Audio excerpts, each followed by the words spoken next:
Thank you Farhad ভাই। প্রথমে আমি আজকে এই অনুষ্ঠানের স্পেশাল গেস্ট এফআরসির নবনিয়োগ প্রাপ্ত চেয়ারম্যান মহোদয়কে স্বাগত জানাচ্ছি। আজকের কিনোট প্রেজেন্টার এজ ইউজুয়াল, যেটা always এক্সপেক্টেডলি focused and to the point presentations, যেটা আসলে auditor profession K future directions and strategy determination A help করবে। Doctor Javed Siddiqui, Associate Professor, Manchester Business School। আজকে সেশন চেয়ার জনাব ফরহাদ হোসেন FCA, অন্যান্য ফেলো মেম্বার্স অফ দ্য ইনস্টিটিউট এবং associates of the institute, আসসালামু আলাইকুম। আসলে আজকের প্রেজেন্টেশনটা বেশ থট প্রভোকিং ছিল এবং আমি আশা করি এই প্রেজেন্টেশনের যে উদ্দেশ্য ছিল উদ্দেশ্য ডেফিনেটলি সফল হয়েছে। আমাদের মেম্বাররা এবং আমাদের regulatory authority in the financial reporting এর চেয়ারম্যান, ওনাকে ডেফিনেটলি ওনার প্ল্যানিং প্রসেসে হেল্প করার মতো ইনপুট এই প্রেজেন্টেশন থেকে পেয়েছি এবং কোয়েশ্চেন আনসার সেশনটাও ভেরি লাইভলি ছিল এবং অনেকগুলা ভালো পয়েন্ট ছিল। কাজেই প্রধান অতিথি হিসেবে আমার তেমন কিছু এখানে বলার আমি খুব একটা স্কোপ পাচ্ছি না। কিছুটা চর্বিত চর্বণের মতো আমি প্রফেসর জাভেদ সিদ্দিকীর প্রেজেন্টেশন থেকে কিছু পয়েন্ট আবার একটু স্ট্রেস করব এবং কিছু দুই একটা পয়েন্ট আমি এডিশনালি অ্যাড করব। প্রফেসর জাভেদ সিদ্দিকী যেটা নন অডিট সার্ভিস নিয়ে বলেছেন, এটা নিয়ে কিন্তু আমারও একটা বড় পয়েন্ট আছে। আমি ওই দিন আপনাদের বলেছি আমি অনলি অডিট সার্ভিস দিয়ে এই অডিট ফার্ম গুলা সার্ভাইভ করতে পারবে না এবং মোর ওভার এবং যারা new entrant in the audit market, যারা ফার্ম আসবে, তারা এই রেস্ট্রিকশনের কারণে তারা একটা ডিসঅ্যাডভান্টেজ সিচুয়েশনে পড়বে অলওয়েজ এবং তাতে তারা শেষ পর্যন্ত অডিট সার্ভিস থেকে ডোমেইন থেকে আউট হয়ে যাবে।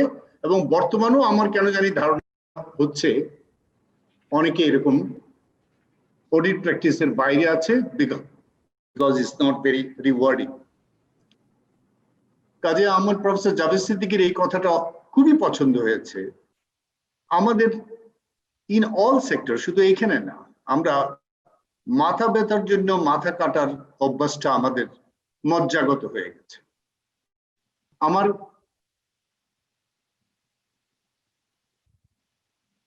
বদ্ধমূল ধারণা এই মাথা কাটার সিস্টেম থেকে আমাদের বের হওয়ার জন্য স্ট্রাকচার্ড ওয়েতে আগাতে হবে। এটা যদি না করা হয় তাহলে আমাদের future directions of the accounting and auditing এর যে ওয়ার্ল্ড আমরা ফিউচারে in a new normal situation and digitized ওয়ার্ল্ডে দেখতে পাচ্ছি, যেটা আমি ওই দিনও বলেছি, সেটা কিন্তু আমাদেরকে কিন্তু ট্র্যাপে ফেলবে, বিগ হোলে নিয়ে যাবে। কারণ এর মধ্যে মাল্টিডিসিপ্লিনারি প্র্যাকটিস যদি আমরা করতে না পারি তাহলে ফিউচারকে হ্যান্ডেল করা যাবে না। কাজে নন অডিট সার্ভিস নিয়ে এফআরসি চেয়ারম্যান মহোদয় যেটা বলেছেন, আমার মনে হয় একটু রিথিঙ্ক করার ব্যাপার আছে। এটাকে অন্য কোনো রেগুলেটরি ফ্রেমওয়ার্কের মধ্যে ফেলে কিভাবে সার্ভাইভ করানো যায়, অর্থাৎ নন অডিট সার্ভিসকে প্রহিবিট না করে এটা রেগুলেটেড এনভায়রনমেন্টে আনার জন্য কোনো ফ্রেমওয়ার্ক দেওয়া যায় কিনা, এটা চিন্তা করার প্রয়োজন আছে। এটার সাথে আমি একটা করলারি হিসেবে আপনাদের কথা বলি, কেন আমরা বিগ ফোর দেখছি, নেক্সট টু বিগ ফোর দেখি, এরা সবাই কিন্তু নন অডিট সার্ভিস এইটাই কিন্তু তাদের স্প্রিং বোর্ড, এবং এইটা দিয়েই তারা কিন্তু অডিট সার্ভিসেও তারা ওয়ার্ল্ডের মার্কেট শেয়ার ক্যাপচার করছে। কাজে বোঝা যাচ্ছে যে অনলি অডিট সার্ভিস দিয়ে আপনি প্রফেশনাল এক্সপার্টিজ ডেভেলপ করানো যাবে না। They will be the very good and excellent auditor who can also become excellent in non-audit service profession. It's a complementary one. এটা হলো গিয়ে 1 নম্বর পয়েন্ট। 2 নম্বর পয়েন্ট যেটা, এগুলো আমি ডক্টর জাভেদ সিদ্দিকীর সাথেই মানে এগ্রি করে কথাগুলো বলছি, এবং he rightly pointed out. আপনারা, আমি এফআরসি ইউকে তে আজকে একটু ভিজিট করে দেখলাম কিছুক্ষণ আগে, 4টা 4:30টার দিকে। এখানে আসার যেহেতু আসবো, কিছু কথা বলতে হবে। আমি নিউ একটা আইডিয়া দেখলাম, ইউকে এফআরসি স্টার্ট করেছে expanded audit report concept. Expanded audit report concept মানে not only expressing opinion only based on compliance framework. এখানে ফেয়ার প্রেজেন্টেশন ফ্রেমওয়ার্ক তো আছেই, এবং ওটার জন্য ওপিনিয়ন এক্সপ্রেস করা, এবং সাথে কিন্তু প্রসপেক্টিভ কিছু কর্পোরেট গভর্নেন্স ইস্যু দিয়েও এক্সপানশন করা, এবং অলরেডি এরা প্র্যাকটিস করছে, কিছু রিসার্চ ওয়ার্ক আছে। আমরা মনে হয় এই এক্সপান্ডেড অডিট ফ্রেমওয়ার্কের বিষয়টাও একটু চিন্তা করার ব্যাপার আছে, এবং এগুলো চিন্তা করতে গেলে আমাদের রেগুলেটরকেও চিন্তা করতে হবে, আমাদের প্রফেশনাল অর্গানাইজেশন অ্যাকাউন্টিং বডিকেও চিন্তা করতে হবে। আমি আগেও এগ্রি করেছি, আর ওই দিন প্রফেসর জাভেদ সিদ্দিকী এই কথাটা বলেছিলেন, আমার তখনও বলেছি, আমি আজকে আবার স্ট্রেস করছি যে এফআরসি এই মুহূর্তে ইন্ডিভিজুয়াল অডিট ফার্মকে কন্ট্রোল করা বা রেগুলেট করার চেয়ে professional accounting body ICAB and ICMAB কে কন্ট্রোল, আমি টার্মটা ইউজ করতে চাই না। প্রথমে ইনিশিয়াল ইয়ারগুলোতে ওভারসি করা, সুপারভাইজ করা, মনিটর করা, এই টার্মগুলো ইউজ করতে চাই, যে ICAB as a self regulatory organization তারাই ফার্মগুলোকে ডিসিপ্লিনে রাখার জন্য মেজার নেবে, কারণ তারাও কিন্তু ল দিয়ে প্রতিষ্ঠিত প্রতিষ্ঠান। আইসিএবিও কিন্তু is not a like is a companies অ্যাক্টের আন্ডারে, একটা আমব্রেলা অ্যাক্টের আন্ডারে প্রতিষ্ঠিত প্রতিষ্ঠান না। আইসিএবি আন্ডার প্রেসিডেন্টস অর্ডার একটা আইন দিয়ে প্রতিষ্ঠিত প্রতিষ্ঠান, কাজে তার ডিসিপ্লিনারি এনফোর্সমেন্ট গুলা 10 বছর আগে আর এখনকার মধ্যে ডিফারেন্স কিছুটা তো দেখাই যাচ্ছে, এবং এটাও এফআরসিও কিন্তু হওয়ার কারণে একটা পজিটিভ ইম্প্যাক্টও পড়েছে। আইসিএবি নিজের মধ্যে একটু কেমন একটু নড়াচড়া বেড়েছে, কাজে এফআরসি কিছু কোনো অ্যাক্টিভিটি না থাকলেও কিন্তু এফআরসি একটা moral pressure on the professional body, কাজে এফআরসি এইটাকেই এক্সপ্লয়েট করা উচিত। এই প্রেশারটাকে আর একটু মনিটরিং সুপারভিশনের মাধ্যমে আইসিএবি কে আর একটু অ্যাক্টিভেট করা, ডিসিপ্লিনারি কমিটিগুলো, কোয়ালিটি অ্যাসুরেন্স কমিটিগুলোকে আর একটু স্ট্রেংথেন করা, যাতে আইসিএবি নিজেই তার পেনাল্টি পানিশমেন্টস এগুলো তার মেম্বার ফার্মকে করতে পারে। এবং এটাই কিন্তু প্রথমে 2-3 বছর শর্ট টার্ম স্ট্র্যাটেজি বা মিডিয়াম টার্ম হিসেবে এফআরসি এটাই মনিটর করলে বেটার হবে, ইন্ডিভিজুয়াল ফার্মকে মনিটর করাচ্ছে। আরেকটা বিষয় যেটা পাবলিক ইন্টারেস্ট এন্টিটির মধ্যে আমরা বিসেক কে দেখতে পাচ্ছি যে লিস্টেড কোম্পানি নিয়ে ওনারা কর্পোরেট গভর্নেন্স কোড করেছেন। বাংলাদেশে কর্পোরেট গভর্নেন্স লিস্টেড কোম্পানির সাইজ কিন্তু not that much big, hardly কত 300 অ্যারাউন্ড, তার মধ্যে অ্যাক্টিভ লিস্ট ধরতে কিন্তু খুব একটা বেশি নাম্বার না, এর মধ্যে অনেকেই কিন্তু রেড জোনে আছে। তো লিস্টেড কোম্পানির ক্ষেত্রে বিএসসি করছে, এই ক্ষেত্রে এফআরসি কোলাবরেট করবেন বিএসসির সাথে এবং অন্যান্য রেগুলেটরদের সাথে, কিন্তু বাস্ট একটা এরিয়া হলে গিয়ে পাবলিক ইন্টারেস্ট এন্টিটি হলে গিয়ে নন লিস্টেড এরিয়া, ওইখানে একটা থ্রেশহোল্ড একটা এমন একটা লেভেলে নেওয়া উচিত যেটা ম্যানেজেবল লেভেল। এটা প্রফেসর জাভেদ সিদ্দিকীও বলেছেন, রেভিনিউ সাইজ এন্ড এমপ্লয়ি সাইজের লেভেলটা একটু হায়ার করা যেতে পারে থ্রেশহোল্ডটা। কিন্তু প্রথমেই যেটা আমার মনে হয় যেটা স্ট্রেস করতে হবে এখন, এই পাবলিক ইন্টারেস্ট এন্টিটি গুলো যাতে তাদের কর্পোরেট গভর্নেন্স স্ট্রাকচারটাকে আরেকটু শার্পেন করে, আরেকটু না, it's a big big big ইয়ে দিতে হবে, থ্রাস্ট দিতে হবে। এটা corporate governance, financial reporting, transparent accounting and reporting, এটা যাতে শার্পেন করে এফআরসি এটার প্রতি একটু নজর দিতে পারে, এবং এই ক্ষেত্রে আইসিওবিও কোলাবরেট করতে পারে বাই সাপোর্টিং থ্রু সাম কি বলবো মানে পলিসি ফ্রেমওয়ার্ক দেওয়ার জন্য এফআরসি কে হেল্প করতে পারে। Accounting standard setting, financial reporting standard setting এবং অডিটিং স্ট্যান্ডার্ড সেটিং আমার মনে হয় আগামী বেশ কিছু দিনের জন্য এটা আইসিএবির হাতেই রেখে দিয়ে, হাতে রেখে দেওয়া বলতে ICAB will not be the authority, FRA আইনি যেহেতু অথরিটি ইজ দি এফআরসি, এফআরসির কিন্তু সিল ছাড়া তো এটা গেজেট নোটিফাই হবে না। কাজেই definitely that will be the FRC with authority, কিন্তু ইনিশিয়াল প্রিপারেশনস গুলা আইসিএবি করতে পারে এবং আইসিএবি করতেও বেশি এখন সমস্যা নেই যেহেতু আইএফআরএস এন্ড আইএসএ গুলা অ্যাডপ্ট করা হচ্ছে। কাজেই কান্ট্রি কনটেক্সটার এখানে কিছু ফাইন টিউনিং ছাড়া খুব একটা বেশি কাজ। কাজেই এই জায়গায়ও এফআরসি আমার মনে হয় ব্যাংক আপন করতে পারে প্রফেশনাল অ্যাকাউন্টিং বডি বেশি। আরেকটি ইন্টারেস্টিং ইস্যু হলো গিয়ে যে জিনিসটা টাচ করা হয়নি, আমি টাচ করে দিচ্ছি আপনাদের, এই যে audit committee and independent director concept.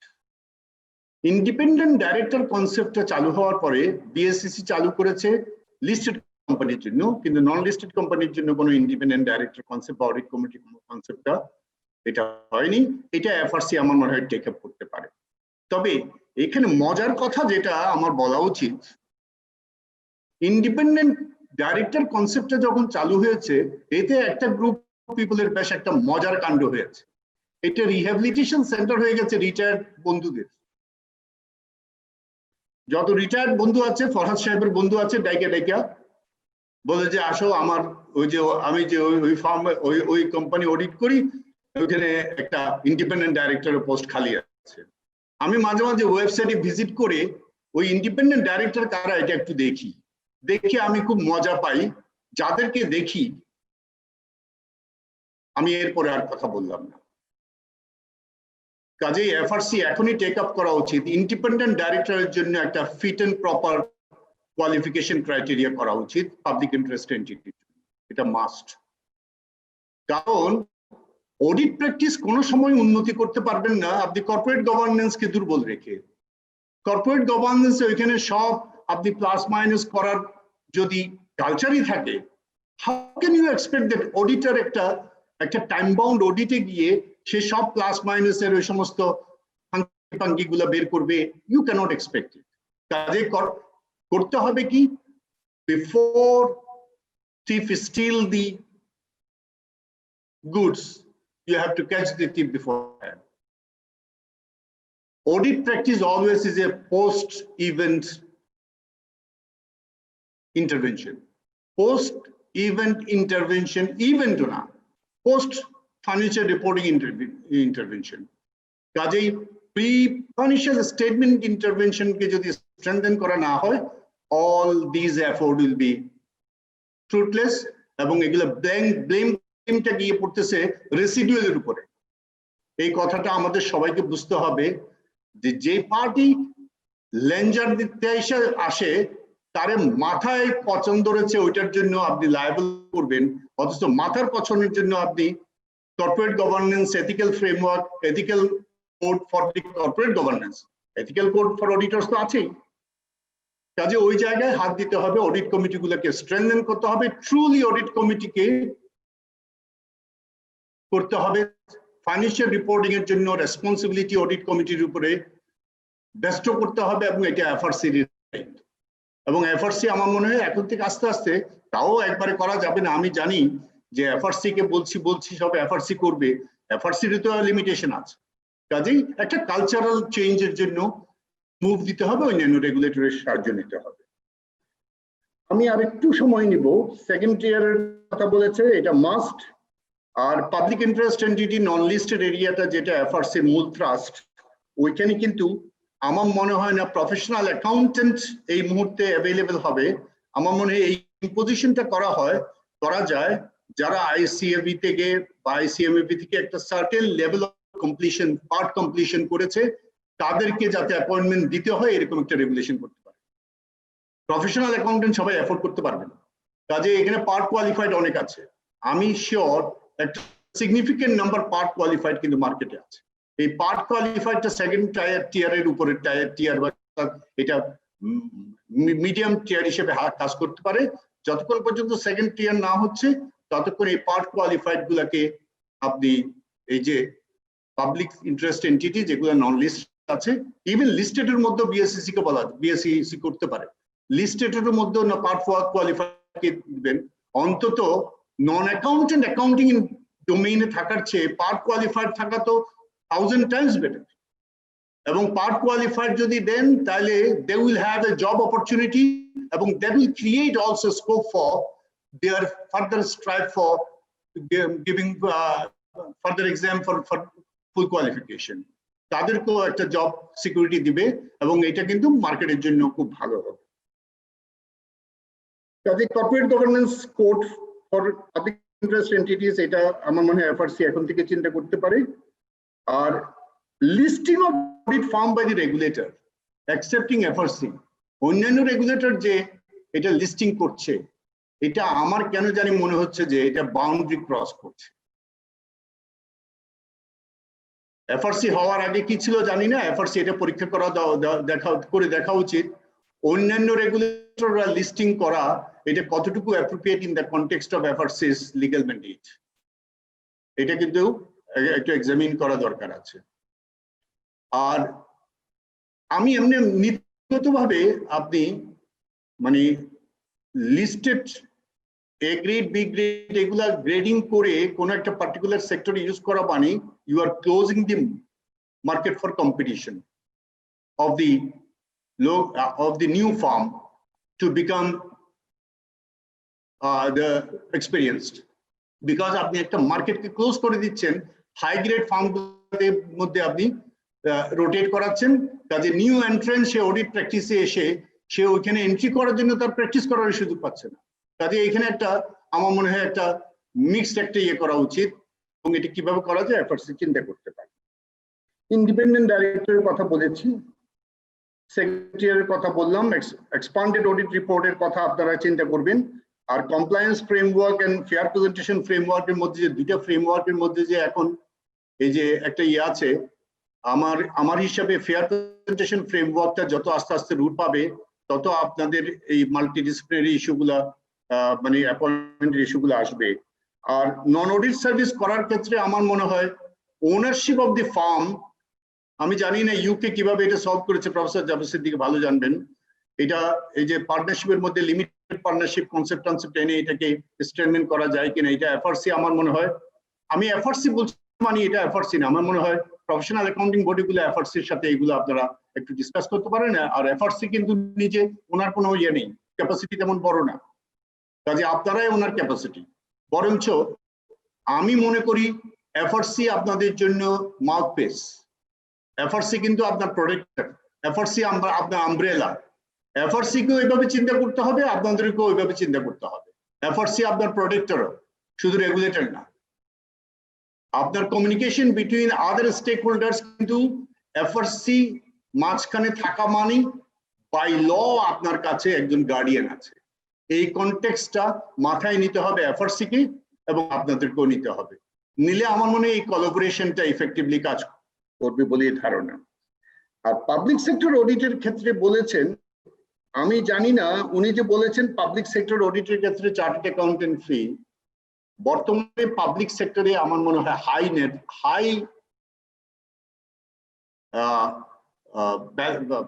মানে হায়ার ব্যালেন্স শিট অর্থাৎ হাই নেটওয়ার্থ ব্যালেন্স শিট আছে এরকম পাবলিক সেক্টর অর্গানাইজেশনের সংখ্যা খুব একটা বেশি না। যেগুলো আছে এগুলা সব autonomous entity and regulatory entity, এরা আপনার মানে প্রফিট ওরিয়েন্টেড না। প্রফিট ওরিয়েন্টেড যেগুলো আছে কর্পোরেশনস, এর মধ্যে অনেকগুলো ডাই ডাউন হয়ে যাচ্ছে। আপনারা জানেন বিজেএমসি অলরেডি আউট হয়েছে, sugar and food industries corporation আস্তে আস্তে এটাও চিন্তা হচ্ছে সরকারের মধ্যে। এগুলো ক্লোজ ডাউন হয়ে গেলে একমাত্র ব্যাংক ছাড়া আর তেমন high net worth higher value balance শিটের বিগ সাইজ ব্যালেন্স শিটের এরকম প্রতিষ্ঠান পাবলিক সেক্টরের খুব একটা নেই। আর পাবলিক সেক্টর অডিটের ক্ষেত্রে অডিটর জেনারেল, তার এটা আজকের বিষয় না, এটা অন্য সময় হয়তো আলাপ করা যাবে, একসময় পাবলিক ফাইন্যান্সিয়াল ম্যানেজমেন্ট ইস্যুগুলো আলাপ করতে গেলে। তবে এটা আমার মনে হয় খুব একটা বড় থ্রাস্ট এরিয়া না, বড় বিজনেস মার্কেট না তাদের জন্য। যাই হোক, ওইটা আজকের ইস্যু না। এই বিষয়গুলো আমার বলার দরকার ছিল আমার নন অডিট সার্ভিসের ব্যাপারে যেটা বললাম, আসলে এটা ক্লোজ করাটা, এটা আমার মনে হয় এটা ব্যাকফায়ার করছে। এবং এতে কিন্তু আমি অনেক ইয়াং চার্টার্ড অ্যাকাউন্টেন্টদের সাথে কথা বলি, তারা অডিট প্র্যাকটিসের কথা খুব একটা মুখে নেয় না। তাহলে কি দাঁড়াচ্ছে? তারা অডিট প্র্যাকটিসে মার্কেটে না আসা মানে কি মার্কেটে কম্পিটিটিভ এনভায়রনমেন্ট ক্রিয়েট হচ্ছে না এবং এফিশিয়েন্ট অডিট মার্কেট তৈরি হচ্ছে না। কাজেই non audit service and audit service এগুলা কিভাবে ওনারশিপ স্ট্রাকচারের মধ্যে কোনো রকমের পরিবর্তন এনে মাথা কেটে না দিয়ে এটা কিভাবে অর্গানাইজ করা যায়, আমার মনে ইমিডিয়েটলি এফআরসি আপনাদের সাথে কথা বলতে পারে, অথবা আপনারা ইমিডিয়েটলি এটা টেক আপ করতে পারেন। কারণ আপনাদের বড় যেটা সুবিধা এখন হয়েছে, আপনারা যতই এফআরসি সম্পর্কে প্রথম দিকে একটু ছিল, যদিও এটা একটা হায়ার কনসেপ্ট, প্রফেসর বলেছে এটা ওয়ার্ল্ড ব্যাংকের রস্কের রিপোর্ট থেকে আসছে, পরবর্তী পর্যায়ে আমি নিজে এনগেজ হয়েছিলাম, এটা আপনারাও জানেন সবাই। এটা এই মুহূর্তে এফআরসি আপনাদের জন্য একটা শিল্ড এবং এফআরসি আপনাদের প্রেস্টিজ। এফআরসি কেও চিন্তা করতে হবে যে this are my babies like I have to nurture. এইরকম বোধ মিউচুয়ালি যদি আপনারা দুই গ্রুপ মানে দুই লেভেলে ইয়ে করেন, এফআরসি আপনাদের কিন্তু একটা বড় শিল্ড। সবচেয়ে বড় ব্যাপার হলো গিয়ে আপনারা যে কোনো stakeholder including government regulator, অন্য রেগুলেটরের কাছে যেতে গেলে আপনারা ক্লায়েন্ট হিসেবে যেতেন, এখন আপনারা এফআরসি কে শিল্ড বানিয়ে আপনারা যেতে পারবেন। এটা একটা বিরাট, কিন্তু যদি এভাবে একটা কালচার ডেভেলপ করতে পারেন, FRC will be your mouthpiece for bargaining to protect the profession, both in terms of audit service and non-audit service. আমি আগেই বলেছি, আমার হাঞ্চ হলো গিয়ে আগামী 5-10 বছর পরে আপনার এই general purpose financial statement concept থেকে সরে যাবে, অ্যানুয়ালিটি কিছু থাকবে না, রিয়েল টাইম অডিট হবে। এগুলো হ্যান্ডেল করার জন্য আমার ক্যাপাসিটি কই? আমার ইয়াং চার্টার্ড অ্যাকাউন্টেন্টরা কোথায় প্র্যাকটিস করছে? ওদের ফিল্ড কই? এই কারণে তাদের জন্য ফিল্ড তৈরি করতে হবে। এফআরসি ফিল্ড তৈরি করবে এখন পার্ট কোয়ালিফাইডদের জন্য এবং ভবিষ্যতে সেকেন্ড টিয়ার যারা আসবে তাদের জন্য। এতে কিন্তু একটা মানে সিনিয়র জুনিয়র ব্রাদারহুড ক্রিয়েট করবে। এখন আপনারা সিনিয়র জুনিয়র যেটা করছেন, এটা কিন্তু প্রফেশনাল কোয়ালিফাইড এর মধ্যে করছেন। পার্ট কোয়ালিফাইড যদি আপনার জুনিয়র হয়, ব্রাদারলি একটা এনভায়রনমেন্ট ক্রিয়েট হয়, তাহলে they will be motivated to elevate their positions in a professional term to a higher level to become big brother, এবং এতে একটা ফ্র্যাটার্নিটি ডেভেলপ করবে। এই ফ্র্যাটার্নিটিটা ভেরি ইম্পর্টেন্ট।